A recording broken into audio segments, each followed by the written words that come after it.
Welcome to సనందన vlogs. నేను మీ మహేష్ వర్మ. ఈ రోజు మనం రాణిపేట జిల్లాలో ప్రసిద్ధి చెందిన యోగ నరసింహస్వామి ఆలయానికి అయితే మనం వెళ్ళబోతున్నాం. అక్కడికి వెళ్లి స్వామివారి ఆలయ విశిష్టత ఏందో తెలుసుకునే ప్రయత్నం అయితే చేద్దాం. ఇంకెందుకు ఆలస్యం, let's get into my channel.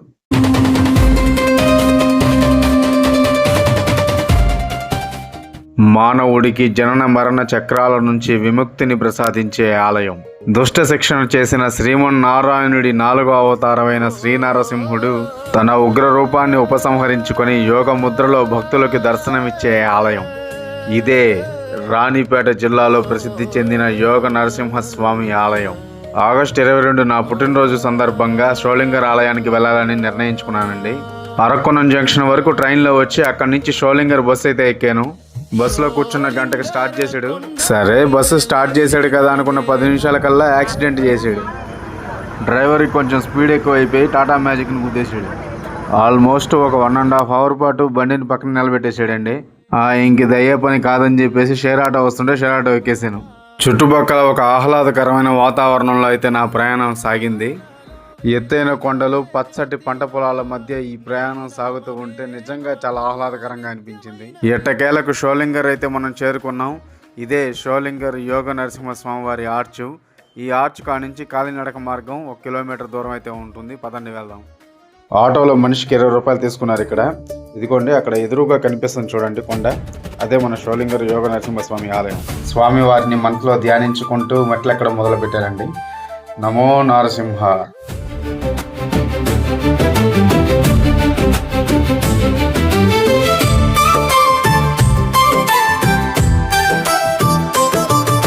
Sholinghur కొండపై వెలసిన దేవా, యోగ నరసింహ మా పాలిట దైవా. భక్తుల హృదయాలలో వెలిగే జ్యోతివా, నీ నామమే మాకు మోక్ష మార్గమా.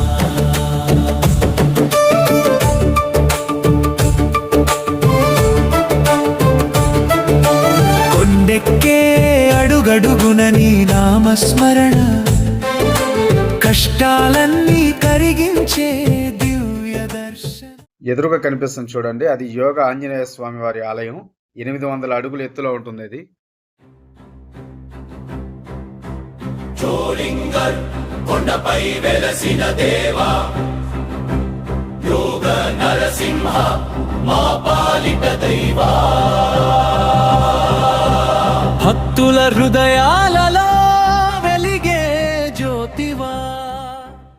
హిరణ్యకశిపుడిని సంహరించిన అనంతరం స్వామివారి యోగ ముద్రలో ఇక్కడ కూర్చొని ముల్లోకాలను పాలించినట్లు ఇక్కడ స్థల పురాణం చెబుతోంది. సామాన్య శకం 5వ శతాబ్దంలో 3వ కులత్తుంగ చోళ చక్రవర్తి ఈ ఆలయాన్ని పునర్నిర్మించినట్లుగా శాసనం ద్వారా తెలుస్తోంది. అందుకే ఈ ప్రాంతాన్ని పూర్వం షోలసింగాపురం అని పిలిచేవారు. క్రమేణా ఆ పేరు షోలసింగాపురంగా, ఆ తర్వాత షోలింగర్గా మారింది.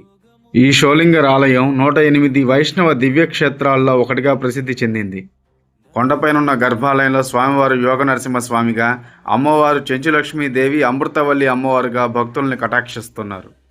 ఈ కొండపైన ఋషులు తపస్సు చేయగా 24 నిమిషాల్లోపే స్వామివారు ప్రత్యక్షమై వాళ్ళందరికీ మోక్షాన్ని అనుగ్రహించారు. ఆ రీతిలోనే భక్తులందరూ 24 నిమిషాల పాటు ఆలయంలో కూర్చుంటే వాళ్ళకి మోక్ష సిద్ధి కలుగుతుందని ఇక్కడ భక్తుల నమ్మకం.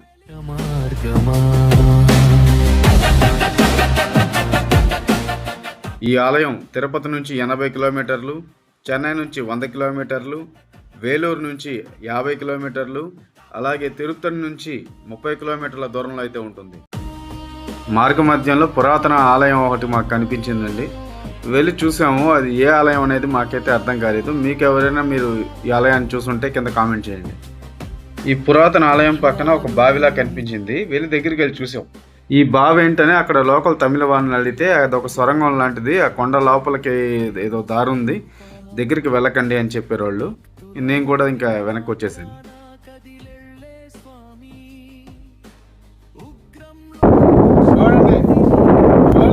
యోగ నరసింహస్వామి టెంపుల్. ఈ కొండ గురించి చెప్పాలంటే మొత్తం 1309 మెట్లు అయితే ఉంటాయండి కొండపైకి. అంటే తిరుపతి మెట్ల మార్గంలో సగం అనుకోండి. ఆల్మోస్ట్ సగం మెట్లు అయితే ఎక్కేసానండి, ఇంకో సగం అయితే ఉంది. తిరుపతి కొండపైకి చాలా సార్లు అలిపిరి మార్గం గుండా ఎక్కానండి, అయినప్పటికీ కూడా పెద్దగా అలుపు అనిపించలేదు నాకు. కానీ ఈ కొండపైకి ఎక్కుతుంటే మాత్రం కంప్లీట్ గా అలసిపోయాను. అయినప్పటికీ కొండపైన ఉన్న స్వామిని చూడాలన్న ఆశతో నా యాత్రను కొనసాగించాను. ఎట్టకేలకు కష్టపడి కొండపైకి ఎక్కి స్వామివారి దర్శనం అయితే పూర్తి చేసుకున్నానండి. ఇక్కడ చూడండి వ్యూ ఎంత బాగుందో. షోళింగర్ క్షేత్రము పుణ్యధామము నీ పాద సేవే. ఓం నరసింహాయ నమః, ఓం నరసింహాయ నమః. యోగ నరసింహ పాహి మాం, చక్కని స్వామి పాహి మాం. మా తల్లి అమృతవల్లి సమేతుడై కొలువైన స్వామి, అడిగిన వరములిచ్చే కల్ప వృక్షమా, ఆర్తుల కన్నీరు తుడిచే కరుణా సాగరమా. చెంచు లక్ష్మీ సమేతుడై వెలసిన దేవా, షోళింగర్ యోగ నరసింహ శరణం స్వామి. నమస్కారము. మాది చెన్నై. మేము ఇక్కడ సోళింగర్ వచ్చి నరసింహస్వామి దేవస్థానంలో ఉన్నాము.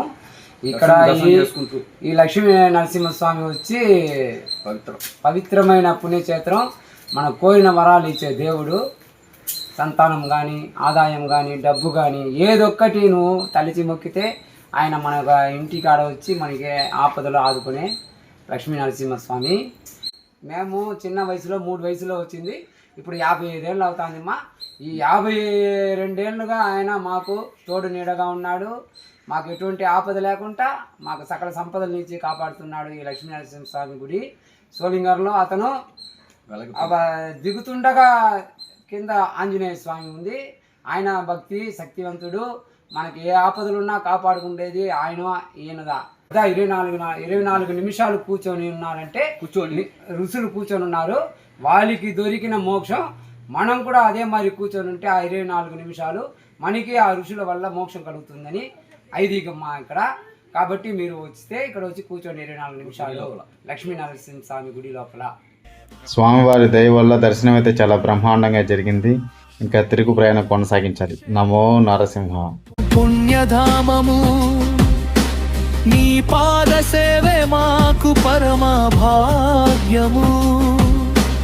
ఒక్కసారి నీ నామం మనసారా పలికితే జన్మ జన్మల. ఓకే అండి, ఇక్కడ దర్శనం అయితే పూర్తయింది. ఇక్కడ కొన్ని సమస్యలు అయితే నేను చూస్తున్నానండి. ఇక్కడ ఏమవుతుంది అంటే కాలినడకన వెళ్ళే భక్తులందరూ కూడా ఈ కోతుల ద్వారా కొన్ని ఇబ్బందులు అయితే ఎదుర్కొంటా ఉన్నారు. కోతుల వల్ల ఏంది అంటే కొంతమంది సైలెంట్ గా వెళ్ళిపోయే వాళ్ళకైతే ఎలాంటి ప్రాబ్లం ఉండట్లేదు. కాకపోతే ఏంటంటే చిన్నపిల్లలు లేదా ఆడవాళ్ళు ఇలాంటి వాళ్ళు వెళ్ళేటప్పుడు ఆ కోతులు వీళ్ళ మీద అటాక్ చేయడం, వాళ్ళ దగ్గర ఉన్న వస్తువులు లాక్కోవడం, ఇట్లాగా కొంత డిస్టర్బెన్స్ అయితే ఉంది. ప్రశాంతంగా దేవుడి సన్నిధిలోకి వెళ్ళాలి అనుకున్న భక్తులందరికీ కూడా ఒక రకమైన ఇబ్బంది అయితే ఇక్కడ నెలకొంటుంది. అధికారులు అయితే దీని మీద స్పందించి దానికి సొల్యూషన్ చూపించాల్సిందిగా కోరుతున్నాం వాళ్ళని. దయచేసి ఈ సమస్యకి పరిష్కారం అయితే చూస్తారని చెప్పేసి మనస్ఫూర్తిగా కోరుకుంటున్నాను. నమస్తే.